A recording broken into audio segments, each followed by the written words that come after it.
Bonjour, la présente s'intéresse à l'entrepreneuriat pour les femmes en Afrique. 500 projets verts dans 8 pays, dont le Sénégal, seront financés par l'Union européenne et le gouvernement allemand à travers le GIZ.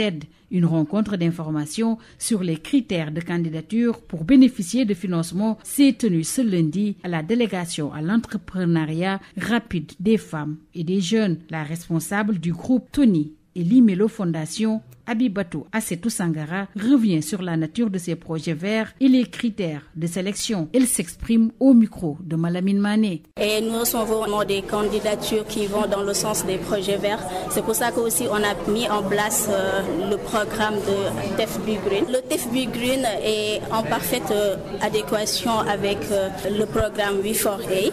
Ça concerne cette fois-ci uniquement les femmes. Et c'est vrai qu'il y aura plus de 500 femmes qui seront financées un peu partout en Afrique. Et pour le Sénégal, on attend les candidatures, mais aussi la pertinence et la qualité des candidatures. Concrètement, quels sont ces projets verts qui sont encouragés par vos fondations? Alors là, on peut parler de l'agriculture durable, de l'économie circulaire, mais aussi de l'économie bleue, que ce soit la biomasse ou bien l'aquaculture.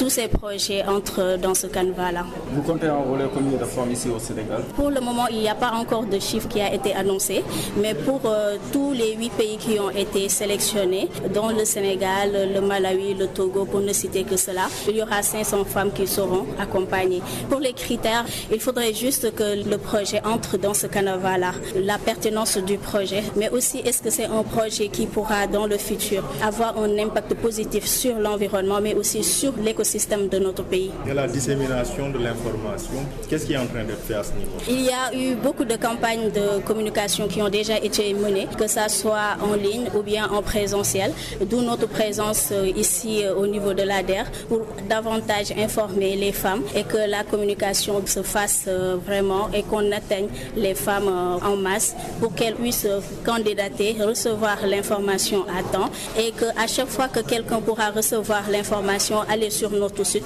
il y aura les informations qui seront détaillées pour qu'elles puissent avoir tout ce dont elles auront besoin comme renseignement. Il y a plusieurs étapes et la formation est la première étape. Une fois que la candidate sera sélectionnée, il y a déjà sur notre plateforme plus de 9000 mentors qui vont les accompagner et les former aussi. Dans un élan historique de volonté commune, 19 chefs d'État africains se sont réunis à l'occasion d'un grand sommet à Nairobi, au Kenya. Chefs d'État résolus à concentrer leurs efforts pour réaliser les aspirations de développement sur l'ensemble du continent. Ce programme vise à améliorer considérablement les conditions de vie ainsi qu'à créer de nouvelles opportunités et positionne l'Association internationale de développement de la Banque mondiale comme un élément essentiel du succès. Au-delà des déclarations, le sommet a vu la naissance d'un partenariat important, une coalition réunissant entre autres la société civile, les fondations, les secteurs privés et les jeunes. Coalition qui va défendre une reconstitution robuste et ambitieuse des ressources de l'IDA pour alimenter le moteur de développement de l'Afrique. Le journal de l'économie, c'est fini. Merci de votre fidélité.